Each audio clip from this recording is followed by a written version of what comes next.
speak to me. Okay. Stand here and speak to me in conversation. Start off by telling me your name, where you're from, and what you do. Okay, I'm Michael Heaton. I live in Popka, Florida, and I'm a air conditioning contractor doing service, replacements, and so on. Residential air conditioning contractor. Are you from Florida originally? No, I was born in Detroit, Michigan. Lived there for 35 years, and that's where, and then moved from there to Popka, Florida. What brought you to Florida then? Work, change of venues as far as I was part of an organization in Detroit that when they started to build the Epcot Center at Disney outside of Orlando. Popka is a suburban Orlando area, and when they started to build Epcot, we had some work, contracted work to do down there, so it brought me to Florida. What brought you to Dallas today?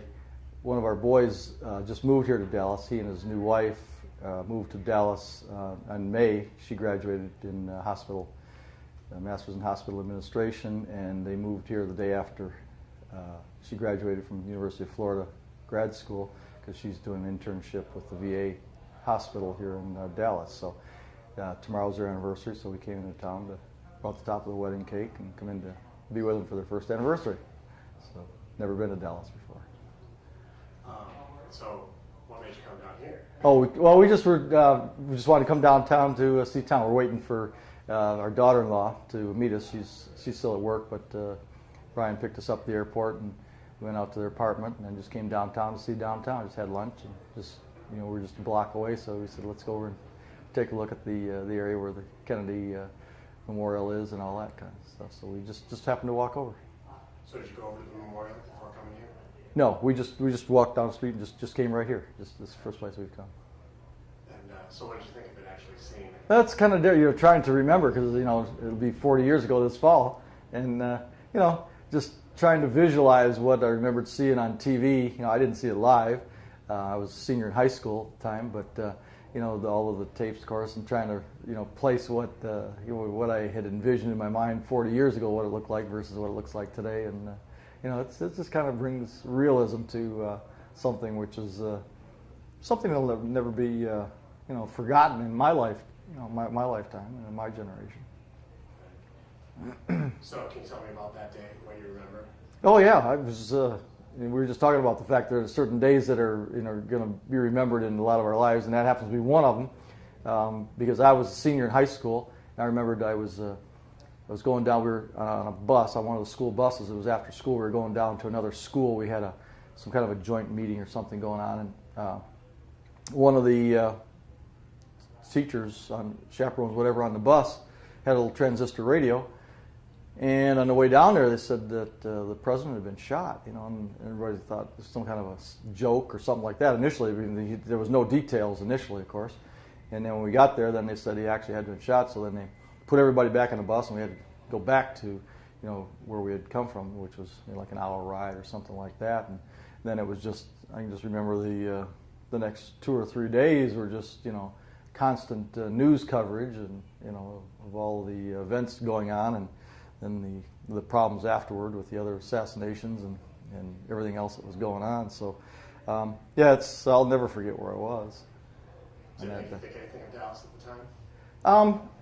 No, nothing one way or the other. Thought it was just strictly coincidental. In fact, we were just talking about on the way driving in here. Sandra, my wife, was saying something to the effect that, it probably hurt Dallas as a community when that happened. People are just, I'm sure that the connotation of Kennedy and Dallas and all that probably, we were just imagining that it probably what it probably did to Dallas at the time. But like I say, a lot of the generations now, the people that are living today don't realize what kind of a dramatic thing that was at the time, probably as much as we do that lived right through it. And myself being a senior in high school, it was pretty dramatic. In fact, the inside of our graduation yearbook was the picture of the memorial, the candle that burns, because that was our senior year in high school. So.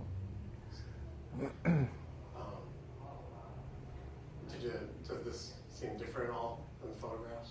No, it seems, as I recall it seems we were just looking at the size of the trees and trying to figure out, how how from the bookstore, on down, how the vision may have been different because of the trees and different things such as that have grown in 40 years, and maybe they weren't even the same trees, but basically I remember the curve of the road and all that kind of stuff, and the grassy knoll and all the things that went on with that. There was enough TV coverage at the time that it just kind of brought back some memories, but it was pretty much the way I really envisioned it. Yeah.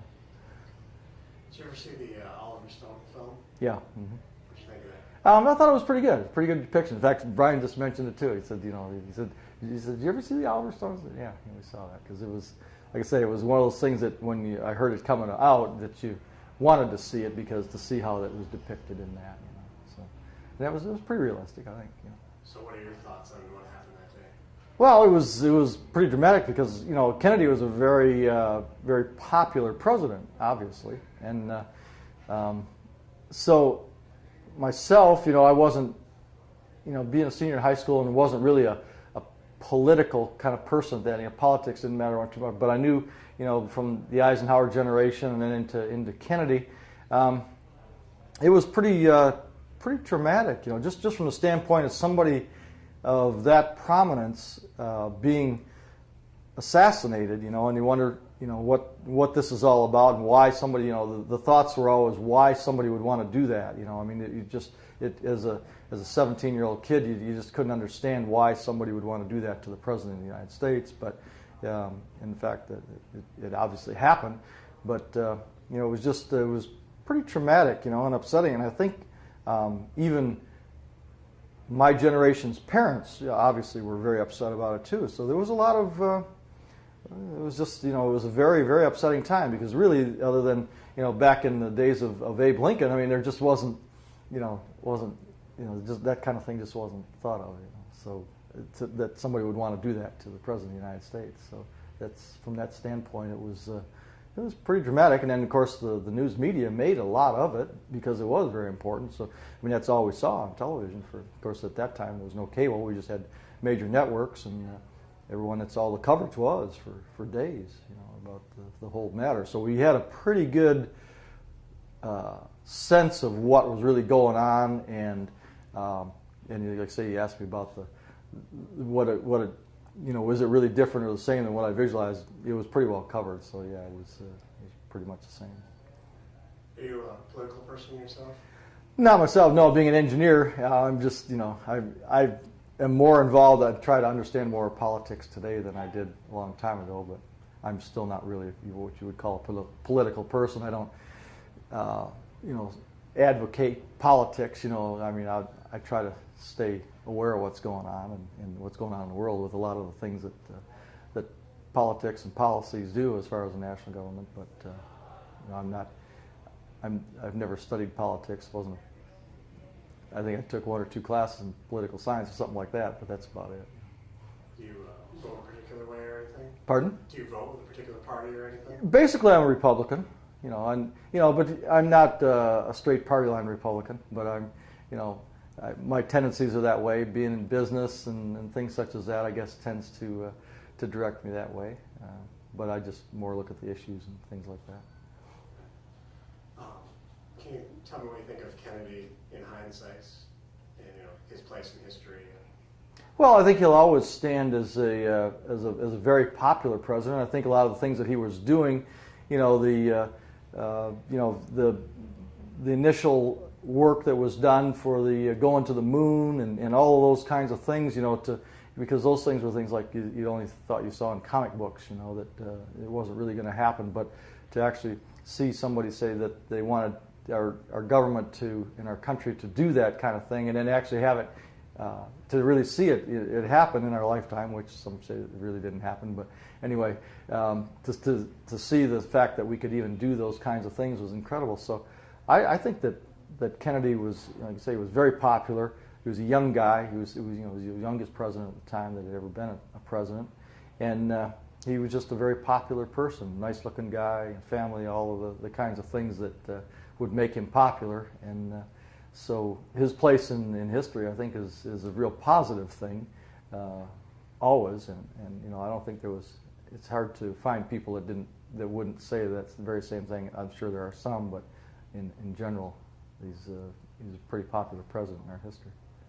You have any ideas on what the world would have been like if he hadn't died out there? Always wondered, but really, I don't think it would. There's so many other things that influence where we've come in 40 years, so I'm not so sure that he would have been able to make maybe some of the things that have happened in time since then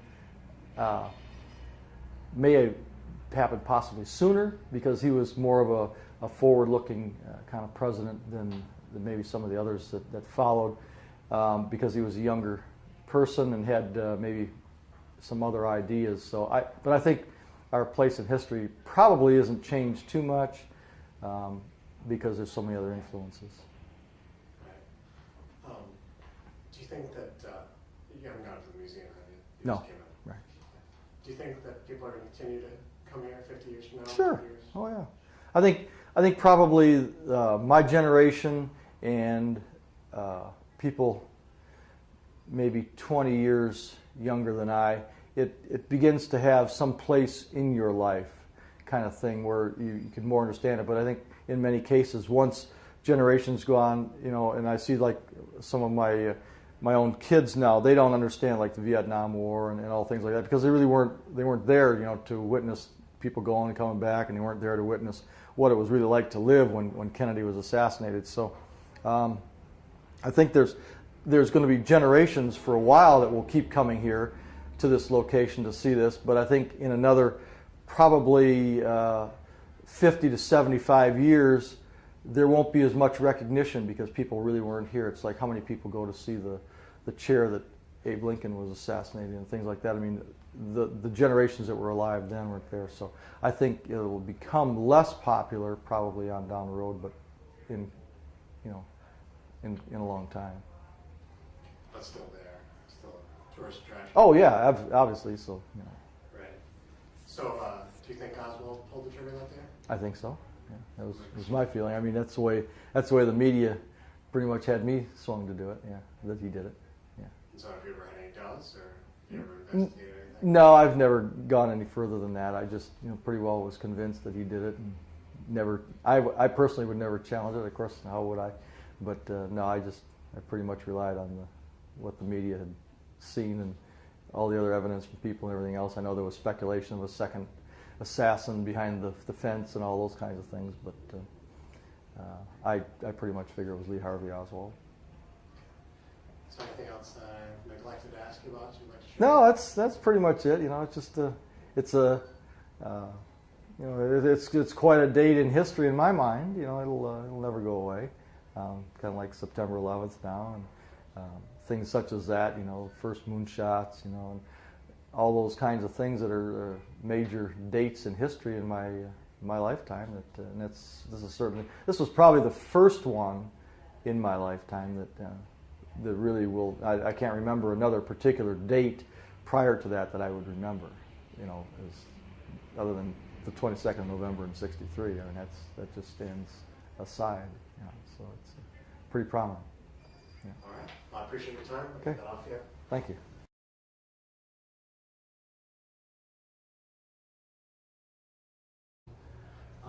So, what made you come down here? Oh, we just wanted to come downtown to see town. We're waiting for our daughter-in-law to meet us. She's still at work, but Brian picked us up at the airport and went out to their apartment and then just came downtown to see downtown. Just had lunch and just we're just a block away, so we said let's go over and take a look at the area where the Kennedy Memorial is and all that kind of stuff. So we just happened to walk over. So did you go over to the memorial before coming here? No, we just walked down the street and just came right here. This is the first place we've come. And so what did you think of it actually seeing it? That's kind of trying to remember because it'll be 40 years ago this fall, and just trying to visualize what I remembered seeing on TV. I didn't see it live. I was a senior in high school at the time, but all of the tapes, of course, and trying to place what what I had envisioned in my mind 40 years ago, what it looked like versus what it looks like today, and it just kind of brings realism to something which is something that'll never be forgotten in my life.